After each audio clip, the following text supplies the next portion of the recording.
Bueno, les voy a presentar yo lo del controlador PID, para qué funciona, cómo sirve, principalmente todo su funcionamiento. Después les mostré una simulación para lo del control de velocidad de un motor.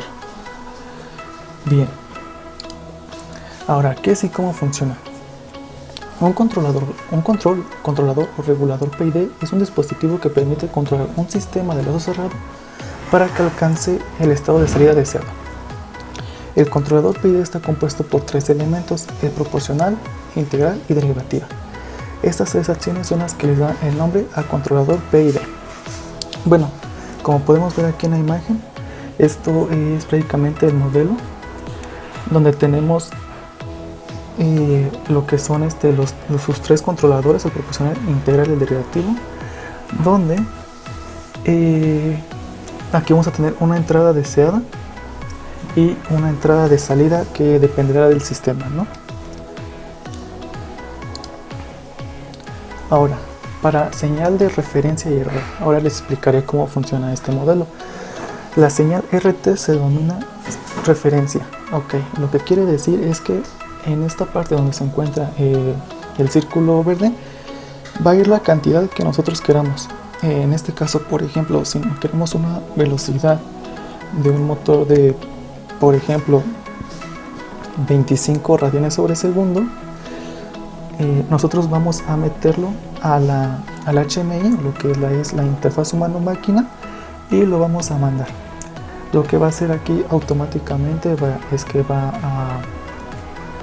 a poner ese valor, y en la salida tenemos que esperar ese valor.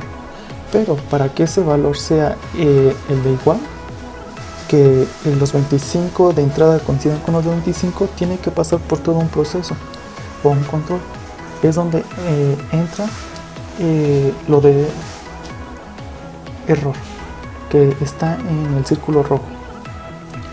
Este error tanto tiene que ser proporcional, como tiene que tener una integral, y tiene que ser derivativo. Tiene que ser proporcional en esos tres ámbitos para que se alcance esa velocidad deseada. Y bien, ahora nosotros, ¿cómo vamos a saber que esa velocidad fue alcanzada?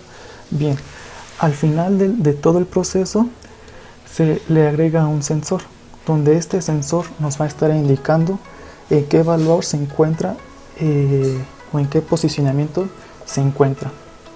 Por ejemplo, si nosotros pusimos que queremos una velocidad de 25 radianes y este está pasando por el sistema, y por ejemplo en un punto de tiempo exacto nos dice que ese valor es igual a 15, lo que va a hacer el sensor va a mandar la señal de 15 y lo va a posicionar de nuevo en la entrada, lo que va a detectar como va a ser una diferencia. El error va a ser una diferencia de la entrada a la salida. En este caso la diferencia va a ser de 10, porque estamos hablando de 25 de entrada y 15 de salida. El error va a ser de 10. Entonces lo que tiene que hacer ahora es volver a controlarlo y volver a hacer el proceso para que vaya aumentando poco a poco en cuestión del tiempo, donde más adelante, un segundo más adelante, ahora en vez, por ejemplo, de que tenga 15, ahora va a tener 18, en un segundo más adelante va a tener otro valor más cercano a 25, y cuando el error sea de 0, eso quiere decir que la entrada sea igual a la salida, el error va a ser de 0, entonces lo que va a hacer es de que la velocidad ya va a ser constante, ya que los controladores, por ejemplo, el proporcional, el integral y el derivativo, dependen del error, y como el error es 0, pues prácticamente sería 0 y se mantendría constante. Pasando a la siguiente diapositiva, ya voy a explicar un poco más de qué consiste cada control. Como vimos, ya son tres fases. Acción de control proporcional. Prácticamente es una constante, se le llama normalmente Kp. Es una constante, que esta constante nos va a ayudar a minimizar el error del sistema. Cuando el error es grande, la acción del control es grande y tiende a minimizar este error. Ok, bueno, al aumentar este error, nosotros vamos a tener tres factores, los efectos, los cuales son: aumento de velocidad de respuesta del sistema, disminuye el error del sistema en régimen permanente, aumenta la inestabilidad del sistema. Son 3 puntos. Los 2 primeros se podrían decir que son positivos, ya que nos va a ayudar a que la velocidad que queremos se reduzca a un número de tiempo más bajo, ¿no? Y lo que va a hacer el error, lo que también nos va a ayudar es a minimizar el error. En aumento de la inestabilidad del sistema, si nuestra KP es muy alta a un valor, lo que va a hacer es que se va a volver inestable. Y ahorita en esta diapositiva les voy a explicar cómo funciona. Por ejemplo, en el recuadro de arriba de color amarillo podemos ver que nuestra KP es de 2, dando así que la línea roja es nuestra referencia o el valor que queremos. En este caso va a ser de 150. Y la línea en función azul va a ser lo que está haciendo nuestro proceso. En este caso, como nuestra KP es tan bajo, lo que se puede apreciar es de que no alcanzó el valor deseado. Como pueden ver, aquí hay una diferencia muy grande. También se puede observar que el tiempo en el que se logró mantener constante o ya se mantuvo en equilibrio es alrededor de 30 segundos. Ahora vamos a otro ejemplo donde en el recuadro verde se ve que ya se le aumentó el KP. Ahora el KP es de 20, se multiplicó por 10 prácticamente, y ahora podemos ver que alcanzó el valor deseado. En este caso sí lo alcanzó en alrededor de 3 segundos, pero se pasó. Lo que tuvo que hacer es como aplicar un freno en ese punto y volver a decrecer la onda, lo cual hizo que se formara prácticamente una función senoidal. Y aquí ya se puede ver que se mantuvo un constante, ¿no? Alcanzó su velocidad constante o en equilibrio ya alrededor de los 18 segundos, lo cual sí ya es una reducción muy grande a lo que está acá arriba, por ejemplo. Entonces este sería como un KP ideal, ¿no? En este caso, para esa configuración. Ahora pasamos al tercer recuadro, donde el tercer recuadro nos muestra un KP de 100. Este ya es demasiado alto, y como se mencionó en la diapositiva anterior, lo que va a hacer que el KP sea tan alto va a hacer que lo vuelva inestable.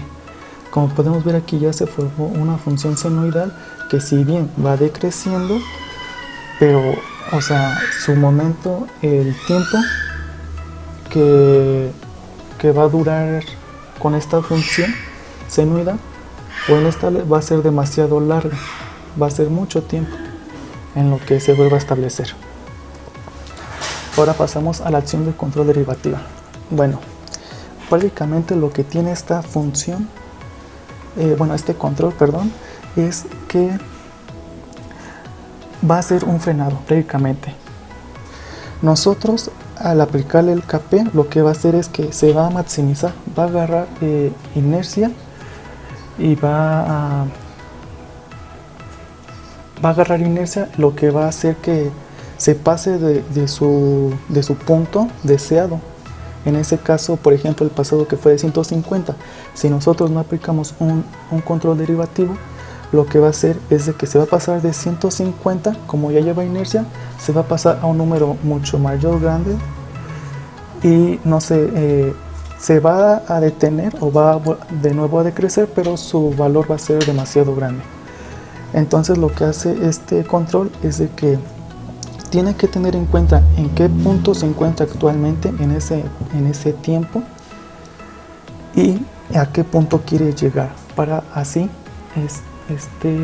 aplicarle lo que es este control de derivativa, lo que es un freno prácticamente, para que la función no se pase o no se vuelva inestable más de lo que podría ser, ¿no?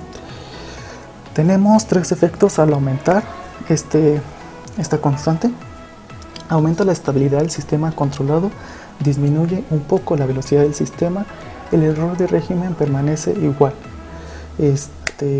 Como ya vimos, aumenta la estabilidad, disminuye un poco la velocidad del sistema, eso es para que no tome valores más altos, y el error en régimen permanece igual, ¿no? Eso prácticamente es lo que va a hacer este control derivativo. Pasemos al siguiente. Pasemos a las gráficas del control derivativo, donde por ejemplo en las tres gráficas nuestra KP o nuestro control proporcional va a ser de 50. Las tres van a tener ese 50. Ahora, en el recuadro de la izquierda, color rojo, se puede apreciar que KD es igual a 0.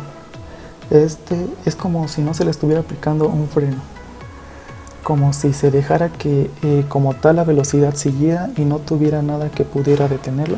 Como podemos ver, va a pasar y su punto, si bien sí lo va a alcanzar, pero lo va a pasar, va a hacer que llegue alrededor de 220 y volverá a decrecer, va a volver a subir y así sucesivamente, ¿no? Obviamente va a ir decreciendo la onda, pero lo que hace es de que pues se vuelva inestable prácticamente al momento de arranque, y es lo que se evita.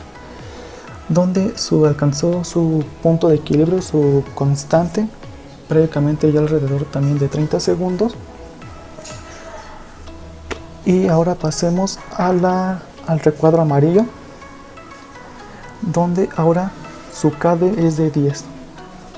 Como podemos ver, aquí ya se nota una gran diferencia de lo que es aplicarle prácticamente un freno a lo que no se le aplica, ¿no? Como si fuera 0. Aquí en este valor también se puede ver de que se pasa del punto, pero bien, ahora ya no llegó a 220 como el de acá, ya llegó a 190 y siguió con esa función, así hasta decrecer. Ahora, como pueden ver, su tiempo en el que se logró mantener constante tuvo que haber pasado alrededor de 16 y 18 segundos para que ya se mantuviera estable. Bien, esa es una gran configuración, pero sin en cambio hay más para que se puedan adaptar, ¿no? Hay demasiados valores que pueden tomar. En este caso, el KD es de 50 también, y se puede ver que aquí ya tiene un arranque, una velocidad más suave, y más aparte que se alcanzó su punto deseado y sin tener que rebasar o sobrepasarlo. Para que tuviera una velocidad constante o ya equilibrada, tuvieron que haber pasado alrededor de 8 segundos.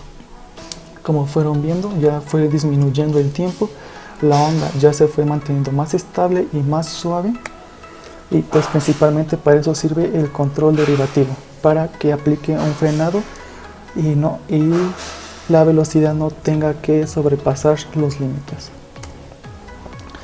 Vamos a la acción de control integral. La acción de control integral puede verse como la suma o acumulación de la señal de error.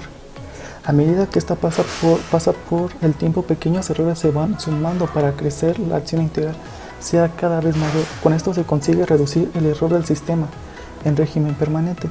La desventaja de utilizar la acción integral consiste en que añade una cierta inercia al sistema y por lo tanto la hace más inestable. Bien, como se puede apreciar, ya es el tercer punto, y para que si se aumenta la KI o el control integral, van a suceder tres factores. Disminuye el error del sistema en régimen permanente, aumenta la inestabilidad del sistema, aumenta un poco la velocidad del sistema. Aquí disminuye el error. Bien, eso también nos va a ayudar obviamente a que la onda sea más suave.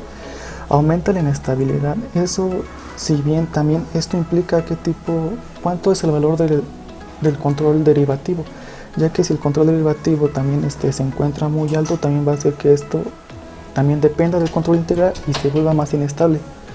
Por eso los tres factores tienen que tener una proporcionalidad adecuada. Y aumenta un poco la velocidad del sistema. Pasemos a sus gráficas, donde sus gráficas de control integral. Aquí se puede apreciar en un color verde, donde se puede apreciar que, por ejemplo, en la primera imagen nuestro KI es igual a 0, va a tener no una función tan prolongada, o no tan prolongada se puede decir, lo que va a hacer que nuestro sistema o nuestra velocidad no se vea tan alterada.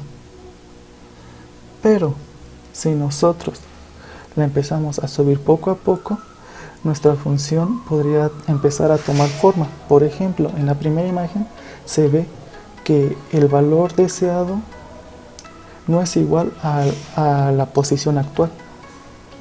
O sea que la línea roja no coincide con la línea azul. En este caso sí. ¿Por qué? Porque se aumentó el KP y se prolongó, o bueno, se excedió más el posicionamiento. Lo que logró es que hizo que se levantara un poco más y que el error disminuyera. Pero en ese caso, si KI también es demasiado alto, lo que va a hacer es de que el sistema también se vuelva inestable. Como se puede ver en la tercera gráfica, como KI es igual a 50 y agarra valores demasiado altos y la vuelve inestable, haciendo que forme una onda senoidal, y pues eso es lo que se evita principalmente, ¿no? Entonces la adecuada sería que si nuestro KP, por ejemplo, es de 15 para este sistema, nuestro KI sea de 10 para que logre este funcionamiento.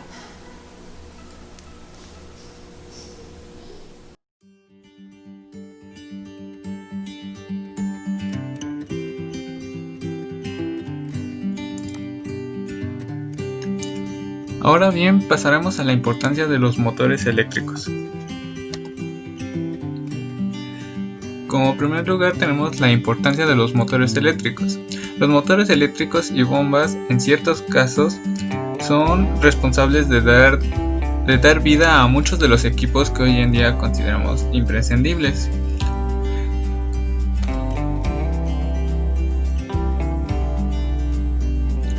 Ahora bien, el funcionamiento del motor eléctrico. Para transformar la energía eléctrica en mecánica y por lo tanto en movimiento, el motor eléctrico funciona básicamente haciendo uso de la energía generada al repeler dos imanes, uno natural y otro no natural, electroimán, mejor conocido.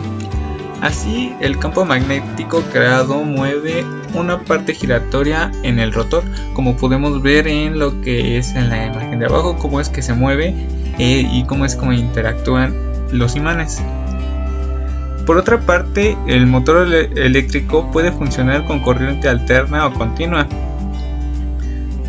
La distribución de la energía eléctrica se realiza normalmente en corriente alterna, por lo que es la más utilizada tanto en un ambiente casero como un ambiente industrial. El motor de corriente continua, por otro lado, necesita una fuente directa, es decir, un flujo ordenado de electrones siempre en la misma dirección, como las baterías. Y de igual manera, aquí lo podemos ver como el funcionamiento de una batería. Ahora,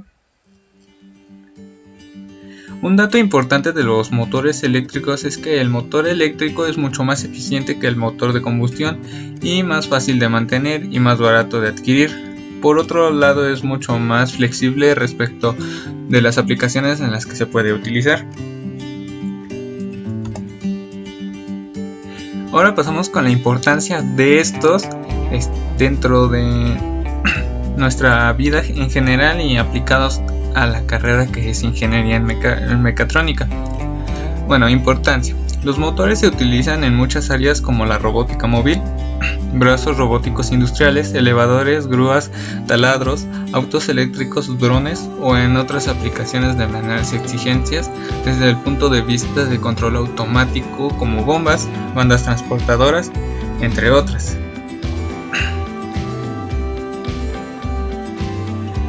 Ahora bien, se estima que a nivel mundial el consumo de la energía en la industria por el uso de las máquinas eléctricas se encuentra dentro del rango de 50 a 80% del total. Sin embargo, las condiciones de funcionamiento son cada vez más exigentes, por consiguiente es necesario desarrollar las nuevas propuestas para el funcionamiento, control y protección.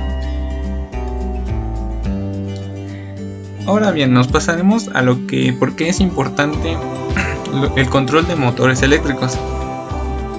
Es muy importante para modificar su velocidad, ya que gracias a teniendo el control de esto podemos variar su tensión de alimentación, como lo que el motor perdería velocidad o aumentaría velocidad. De igual manera tendremos un control al momento de arranque, que no genere tanta energía y que no le dé de golpe al motor, y esto pueda dañar al motor en situaciones más adelante. También podríamos decir que al tener control de la velocidad, perderá el par de giro, o mejor conocido como fuerza. O para no perder par en el eje de salida, podemos hacer un circuito modular de anchura con una salida de transistor de más o menos potencia según el motor utilizado. Ese es de mucha importancia en el ámbito de control, para poder controlar nosotros la velocidad y qué tanta energía queremos que ocupe nuestro motor al momento de arranque, y esto nos va a facilitar demasiado para el mantenimiento de y no se acabe más rápido, por así decirlo. Gracias.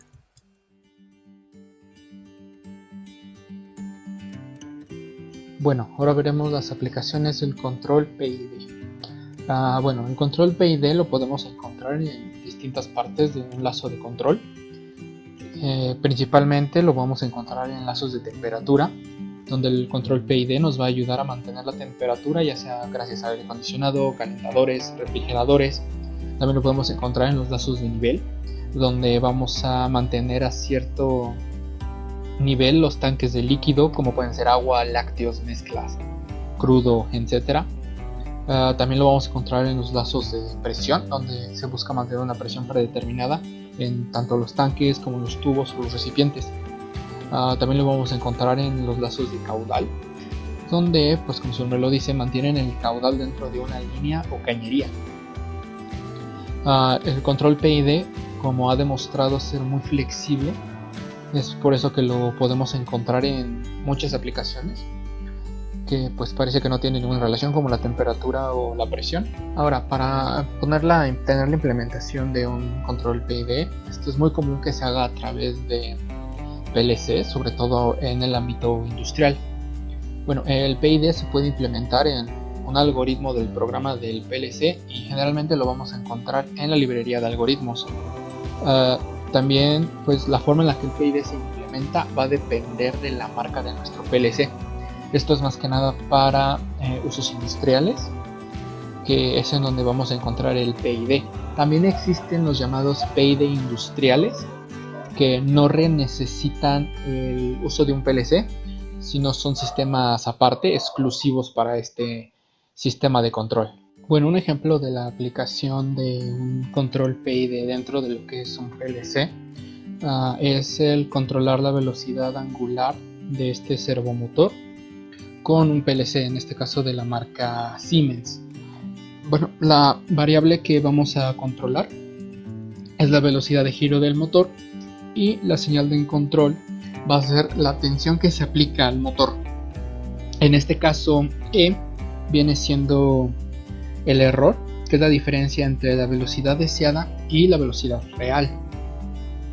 Bueno, para poder hacer lo que se menciona, se necesitan de estas señales para realizar el control PID, que es la señal de tensión proporcional a la velocidad del eje del motor, la señal de tensión proporcional a la velocidad angular del eje del motor y la tensión que se le va a aplicar al motor.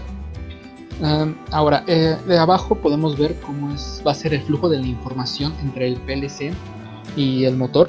El PLC recibe la información de la velocidad angular con la que gira el motor, y el PLC con esta información va a enviar la tensión de actuación, lo que va a hacer que el motor gire. Ahora, para esto el PID dentro del PLC debe de realizar estas operaciones, que es la leer la entrada analógica, que es el valor de la señal que se desea, comparar esta medida con la velocidad deseada y obtener el error como resta de los dos valores. Luego aplicamos el algoritmo de control PID al error, calculando los efectos proporcional, diferencial e integral, como su nombre lo indica. Escribir en la salida analógica el resultado calculado. Y bueno, finalmente hecho esto, se tiene que implementar el bloque PID dentro del bloque deseado. En este caso el lenguaje de programación va a ser ladder o Scala. Muy bien, ahora las aplicaciones de los motores, que como lo vemos en la materia, estamos viendo el control de un motor a través de PID. Ahora, ¿dónde podemos encontrar este tipo de motores? Bueno, lo podemos encontrar sobre todo en lo que son áreas industriales, como aquí se enseña, sobre todo cuando se requieren motores como servomotores, donde podemos hacer el trabajo de etiquetado de productos, la automatización de plantas para productos farmacéuticos y o alimenticios, cadena de producción de vehículos y máquinas para cortar con láser. Aquí, precisamente como se requiere regular la velocidad y a veces tener ciertos movimientos muy precisos, como puede ser el corte con láser, es donde podemos ocupar el control PID o donde se va a poder observar mejor. En otro tipo de aplicaciones también de los motores, donde podemos encontrar los motores de corriente continua, vamos a ver los trenes de laminación reversible, las cizallas en trenes de laminación, motores para la industria del papel, máquinas herramienta, máquinas extractoras, elevadoras, ferrocarril, tornos grandes, las grúas que requieren precisión de movimiento.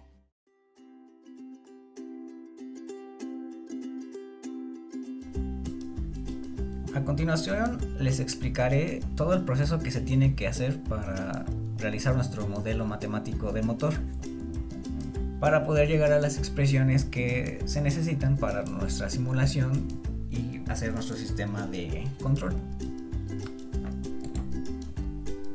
Ok, en nuestro esquema podemos ver nuestros elementos que conforman el motor.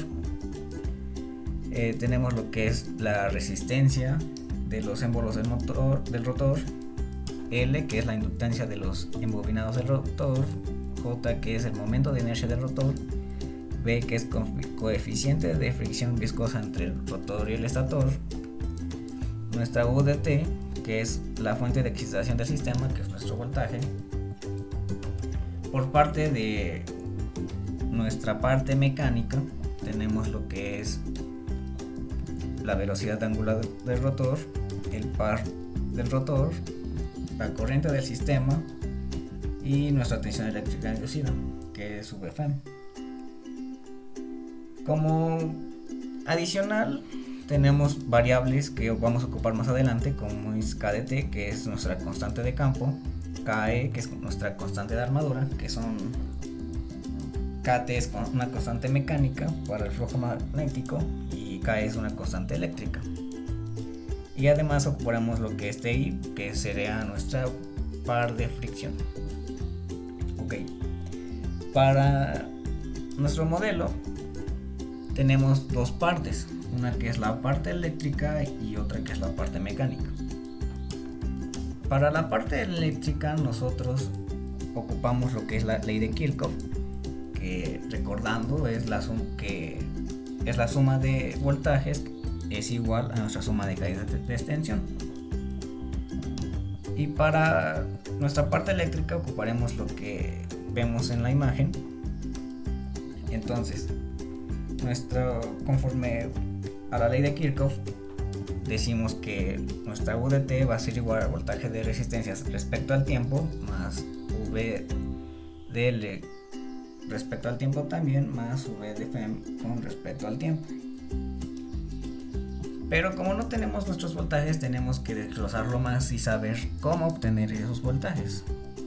Entonces, cada voltaje, como habíamos dicho, tiene una fórmula definida. Entonces, para nuestro voltaje de la resistencia, tenemos lo que es la ley de Ohm, que es resistencia por nuestra corriente, que es con respecto al tiempo. Para nuestro voltaje inductorio, tenemos lo que es la inducción por la derivada de la corriente con respecto al tiempo, Para el voltaje Fm, que es nuestra fuerza electromotriz, tenemos la fórmula que es KDE, que es nuestra constante eléctrica, multiplicada por nuestra velocidad angular. Esta ecuación nos sirve esta última, que es la de VFM, nos sirve para relacionar nuestra parte eléctrica con la mecánica. Además de que si nosotros nos damos cuenta que si aumentamos la velocidad angular, pues aumenta proporcionalmente todo. Entonces, sustituyendo estas fórmulas en nuestra ley de Kirchhoff, encontramos que es U de T será igual a resistencia por la corriente con respecto al tiempo más la inducción por la derivada de la corriente con respecto al tiempo más K, que es nuestra constante eléctrica, por la velocidad angular. Entonces esta última ecuación es la que nos va a servir para la parte eléctrica. Para nuestra parte mecánica nosotros tenemos que es una sumatoria de fuerzas. Para ello lo vamos a representar generalmente como la forma que es tau con respecto al tiempo, que es igual a tau de B con respecto al tiempo más tau de J con respecto al tiempo más TI, que como ya habíamos dicho, TI es el par de fricción. Ok, para definir tau de B, nosotros tenemos que B es el coeficiente de fricción viscosa y lo vamos a multiplicar por nuestra velocidad angular. Al multiplicarse esto nos dará lo que es tau de B, que es equivalente a un torque. Para el torque de J nosotros vamos a multiplicar J por la aceleración, pero como en este caso no tenemos aceleración, nosotros vamos a derivar nuestra velocidad angular. Como ya sabemos, al derivar nuestra velocidad angular obtenemos lo que es aceleración. Entonces tenemos que J será multiplicado por la derivada de la velocidad angular con respecto al tiempo. Ok. También tenemos como equivalente que tau con respecto al tiempo es igual a nuestra constante mecánica por la corriente del tiempo. Una vez recapitulando todas estas ecuaciones, las sustituimos y obtenemos que nuestra constante mecánica por nuestra corriente con respecto al tiempo será igual a nuestra coeficiente de fricción viscosa por nuestra velocidad angular con respecto al tiempo más J por nuestra aceleración, que ya habíamos dicho que es la derivada de velocidad angular, más nuestro par de fricción. Y esta última fórmula que tenemos aquí es nuestra fórmula fundamental que corresponde a nuestra parte mecánica. Y bien, como habíamos dicho, esta fórmula, la primera ecuación es con respecto a nuestra parte eléctrica y la segunda es con respecto a nuestra parte mecánica. Para obtener valores reales y correspondientes a lo que queremos realizar, es fundamental despejar nuestras derivadas. Y entonces quedarían de la siguiente forma, como lo podemos ver en la imagen. ¿Esto para qué? Pues para que nuestro Simulink pueda reconocer los valores y así podamos realizarlo de buena forma. Veamos lo siguiente. Hay dos definiciones importantes para poder realizar nuestro sistema de control. Primero, ¿qué es control? Ok, el control VDT en este caso es la capacidad que tiene un sistema para transferir su estado desde una condición inicial, que es x0, hasta una condición final arbitraria, en este caso que es x de tf, que es un tiempo finito. Como sabemos, pues no queremos un infinito, pues porque el motor no va a girar durante todo el tiempo. Y estabilidad. Tenemos lo que un sistema se dice estable para condiciones iniciales acotadas, sus trayectorias también están acotadas. Entonces, estabilidad es esa línea, en este caso nuestro tiempo, que no sobrepasa ese rango que nosotros definimos. Bien. ¿Por qué es importante el control? Bueno, para un sistema inestable podemos establecer un sistema de control para que pueda estar estable. Y bueno, nosotros haremos lo que es un sistema de control, que es el de diagrama de bloques. Nuestro compañero Diego lo va a explicar más a fondo, pero nosotros vamos aquí a explicar lo que es nuestras fórmulas y pues las bases necesarias. Bien, en el siguiente diagrama tenemos lo que es nuestro proceso planta, que en este caso es el motor. Y si nosotros solamente conectamos una entrada y una salida, podemos decir que este es de lazo abierto. Y eso significa que no hay retroalimentación. Entonces por eso la salida tiene que retroalimentar a nuestra entrada. Una vez conectado la salida a la entrada, nosotros tenemos que calcular el error, que es nuestra E con respecto del tiempo, para poder sacar el error. Entonces, una vez obtenido el error, nosotros vamos a generar UDT amplificando el error a una QP, que en este caso es una ganancia ajustable del controlador. Y bueno, recapitulando lo que acabamos de decir, podemos decir que con respecto a DT es igual a XD, que es nuestra entrada, o la variable de referencia, menos XDT, que es nuestra salida. La salida será detectada por medio de un sensor para que podamos saber a qué velocidad está llevando nuestro motor. Nuestra UDT podemos decir que será calculada amplificándola por KP, que es nuestra ganancia ajustable, por nuestro error. Y sustituyendo todos esos valores, o diciéndolo equivalente, por decirlo así, podemos decir que UDT es igual a KP por la resta de XD menos XDT. Como paso rápido podemos decir que a este sistema nosotros le tenemos que agregar un control integral y un control derivado. Entonces, para el control derivado tenemos lo que es aquí abajo, lo que podemos ver. Tenemos que agregar KD, que es la ganancia ajustable del control y que se conoce como ganancia derivativa. Y nuestra fórmula, por decirlo así, que es UDT, para obtener UDT con este control derivativo, es UDT es igual a KP, que es nuestra ganancia ajustable del controlador y es nuestra ganancia proporcional, más KD por la derivada de ET con respecto al tiempo. KD, como hemos dicho, pues es nuestra ganancia derivativa.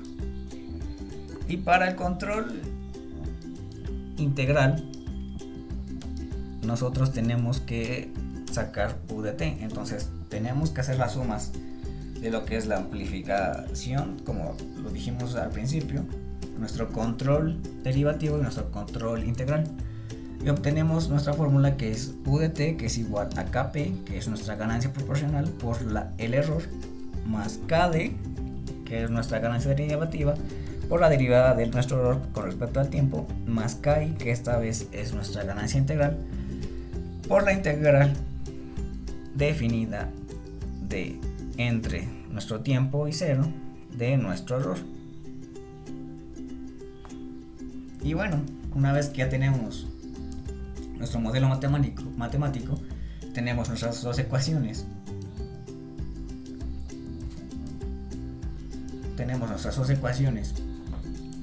Y tenemos ya nuestro sistema establecido, que es el de diagrama de bloques. Nosotros continuaremos por medio de Simulink a realizar la simulación establecida y veremos nuestros resultados.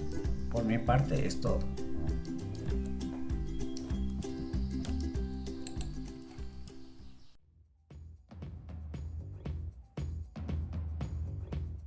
Bueno, para comenzar, darle una pequeña introducción a lo que es un modelo matemático.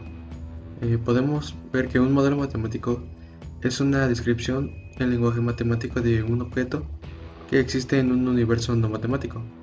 Estamos familiarizados con las previsiones del tiempo, más que nada, y también un sistema donde todos los comportamientos u opciones se pueden simular por medio de ecuaciones matemáticas. Dicho modelo matemático presenta 4 pasos para realizarlo.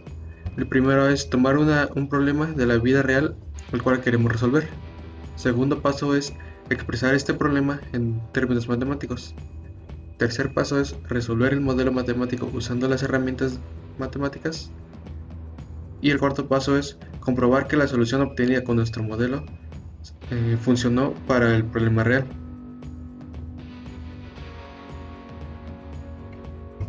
Enseguida tenemos la determinación del modelo matemático del motor de DC. Este modelo corresponde a la función de transferencia de un motor DC controlado por voltaje de armadura sin despreciar la fricción, la inductancia y la resistencia del bobinado de armadura y la inercia mecánica. A continuación veremos en qué consiste este modelo. Bueno, para empezar a hablar del modelo matemático del motor de corriente directa, debemos entender que este funciona en dos partes, tiene dos subsistemas, el cual lo podemos ver aquí. Este recuadro azul vendría a ser nuestro subsistema eléctrico, en el que intervienen fuerzas como el voltaje, la resistencia, L, que es inductancia, y en nuestra parte mecánica, que es lo que nos queda de este lado. En esta parte intervienen fuerzas como B, que en este caso es nuestro coeficiente de fricción viscosa, J, que es nuestro momento de inercia, y T, que es nuestro par resistente a la carga. A continuación mencionaré en qué interviene cada valor y cómo es que mediante el software Simulink podemos representar este modelo matemático. Dentro de este modelo, como hemos visto, se compone de dos subsistemas, el subsistema eléctrico y el subsistema mecánico.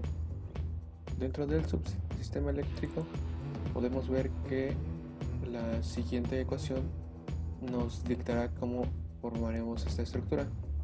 Podemos empezar viendo que la diferencial de I de T es igual a U de T, que en este caso vienen siendo el voltaje que se le introduce al motor, lo vemos de esta manera, sobre L, que L nos dice que es la inductancia.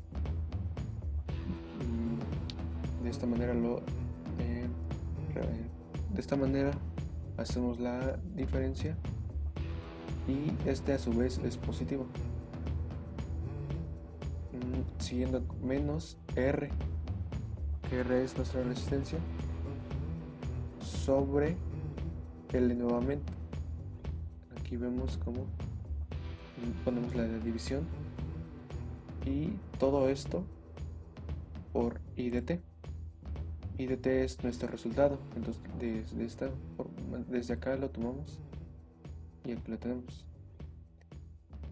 Este es negativo, por lo tanto aquí remarcamos el negativo, menos nuevamente KE, esta es nuestra constante eléctrica, sobre L nuevamente, lo tomamos aquí, todo esto por omega de T.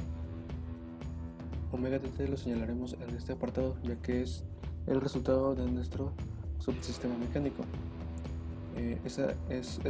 Esto es en cuanto a nuestro sistema eléctrico.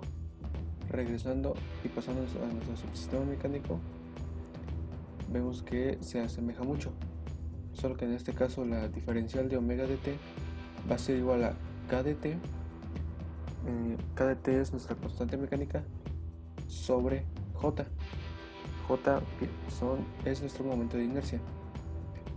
Todo esto, aquí vemos cómo hacemos la división y a su vez todo eso lo multiplicamos por I de T, que I de T es nuestro resultado obtenido en nuestro subsistema eléctrico. Todo esto con un signo positivo, menos B lo tenemos de este lado. B es nuestro coeficiente de fricción viscosa sobre J nuevamente.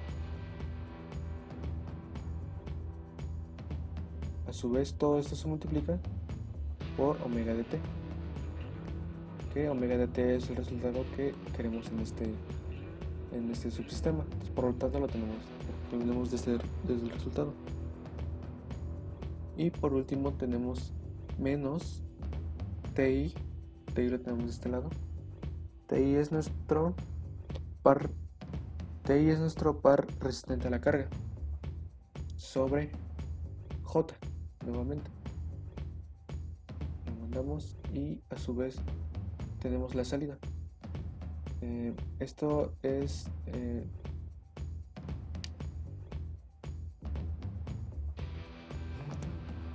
y esta sería la composición de esta fórmula.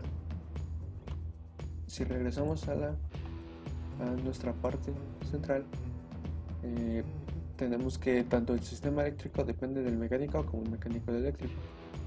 Y si nosotros damos correr y vemos la primera gráfica, vemos cómo esta inicia en 0 y se mantiene.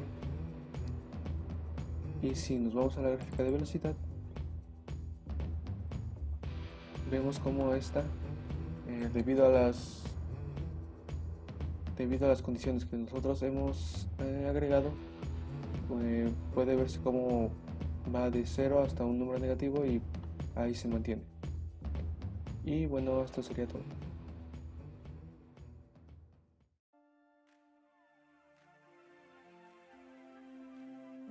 Control PID. Vamos a pasarlo a simulación, donde en este apartado ya se obtuvo el modelo matemático del motor de corriente directa. Y bien, para explicar su estructura, aquí tenemos el set point, o lo que sería el valor deseado. En este caso, para seguir con el ejemplo que tiene explicación de qué es un PID y cómo funciona, elegimos también la velocidad de 25, que queremos 25. Donde este set point va a pasar todo el proceso, al proceso o el control del PID. Y después de ese proceso va a pasar a un proceso, al siguiente, que sería el del modelo del motor. En este apartado tenemos lo que es una constante, que es para una conversión a radianes. Y en este punto de aquí, lo que tenemos la retroalimentación, lo que va a ser un sensor que va a estar indicando en qué punto y en qué apartado de tiempo se encuentra el valor, y va a estar retroalimentando para que el error vaya disminuyendo a 0. También se pusieron unos contadores visuales y uno que sería como un osciloscopio para que se vea cómo va la función, o bien la velocidad, cómo va haciendo su comportamiento. Ahora pasamos al apartado que ya les había mencionado del PID. Acá arriba tenemos la KP, que es la de proporcional, la derivativa, el control derivativo, la que sería la KD, y KI, que sería el control integral. Como ya les había mencionado, depende de los valores que tú le otorgues aquí a las constantes, va a ser depende de su función, ¿no? Cómo va a actuar la velocidad. En este caso, estos valores que teníamos eran para una velocidad de 15.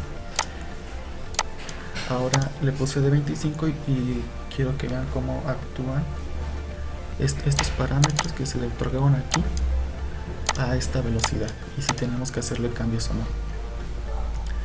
Bien, ahora le vamos a dar play con un tiempo de 10 segundos. Y como ven, aquí el error va disminuyendo hasta que va a llegar a un punto 0 y su velocidad va incrementando. Vamos a verlo gráficamente.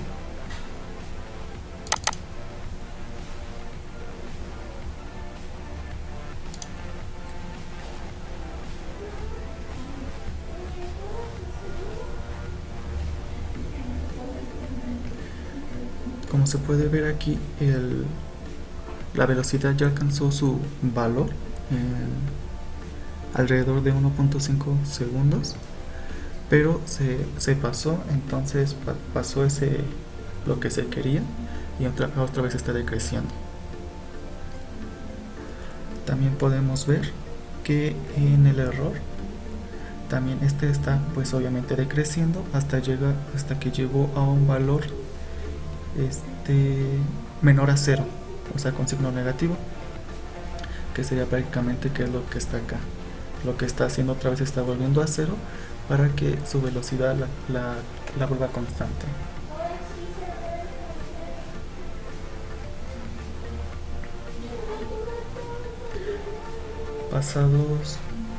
Pasado cierto tiempo se va a mantener ya estable.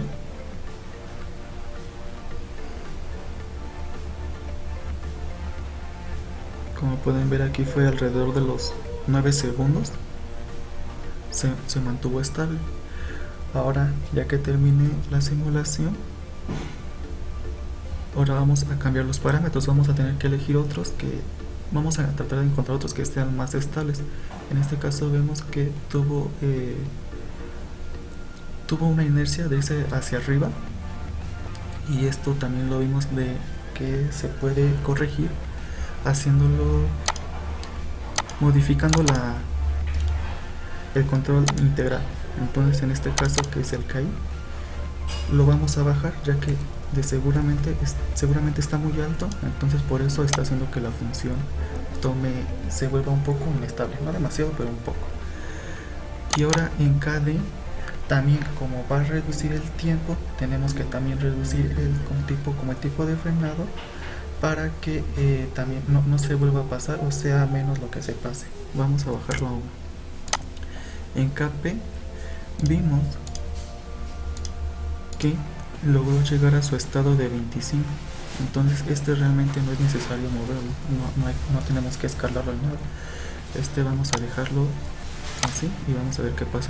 Estos son los valores que se le agregaron, con una velocidad de 25, y vamos a ver la salida.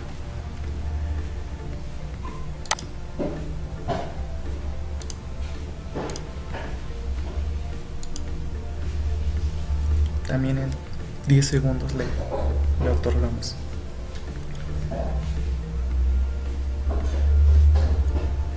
Como lo vamos a apreciar, tuvo una velocidad más suave, no se pasó más de lo que tenía que ser. Por ejemplo, el otro se pasó hasta 27.5, solamente llegó a pasarse hasta 25.2 a lo máximo, y después de ahí fue decreciendo para ya mantenerse estable.